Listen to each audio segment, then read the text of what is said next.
दोस्तों, प्रस्तुत है कहानी पितृपक्ष।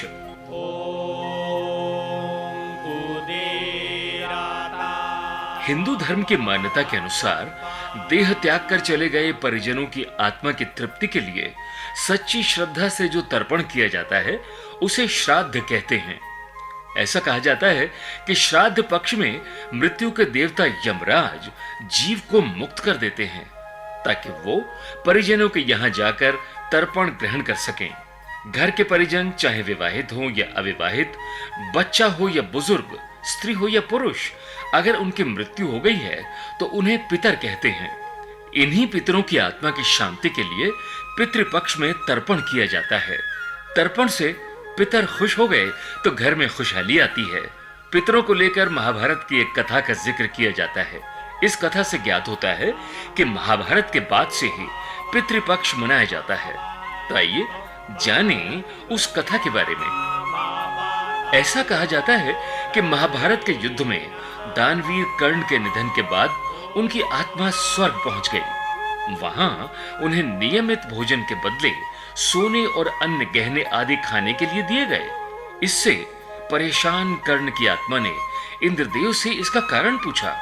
इस पर इंद्रदेव ने कर्ण की आत्मा को बताया कि आपने पूरे जीवन में सोने के आभूषणों को दूसरों को दान में दिया, लेकिन कभी भी अपने पूर्वजों को भोजन दान नहीं दिया।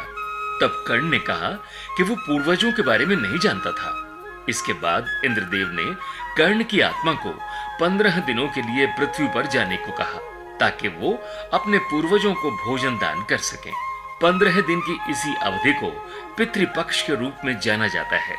परिजन की मौत जिस तिथि को हुई हो उसे श्राद्ध की तिथि कहते हैं। हालांकि कई लोगों को मृत्यु की तिथि याद नहीं रहती, तो वैसी स्थिति में शास्त्रों के अनुसार आश्विन अमावस्या को तर्पण किया जाता है। इसी कारण पितृपक्ष की अमावस्या को सर्वपितृ अमावस्या कहते हैं। जन्म लेने के उपरांत प्राणी पर 3 प्रकार का ऋण होता है। पहला देव ऋण, दूसरा ऋषि ऋण और तीसरा पितृ ऋण। पितृपक्ष के इन 16 दिनों में श्राद्ध प्रक्रिया में उपस्थित होकर तीनों ऋणों से मुक्त हो सकते हैं।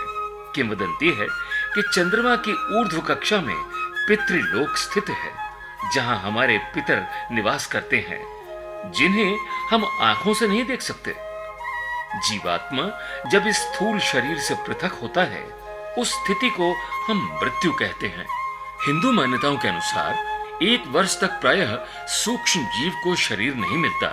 मोहवश वो सूक्ष्म जीव अपने परिवारजनों एवं घर के आसपास घूमता रहता है। श्राद्ध कर्म करने से उस सूक्ष्म जीव को तृप्ति मिलती है। इस अनुष्ठान को जब हम श्रद्धा से ब्राह्मणों को भोज्य पदार्थ खिलाते हैं तो पितर तृप्त होते हैं।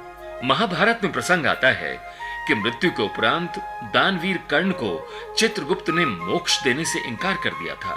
तब कर्ण ने चित्रगुप्त से पूछा कि मैंने अपनी सारी संपदा सदैव दान पुण्य में समर्पित की है, तो फिर मुझ पर यह कैसा ऋण शेष रह गया। तब चित्रगुप्त ने बताया, राजन, आपने देव ऋण और ऋषि ऋण तो चुकता कर दिया, परंतु आप पर पितृ ऋण शेष है। आपने अपने काल में संपदा एवं सोने का दान किया है, अन्न का दान नहीं किया।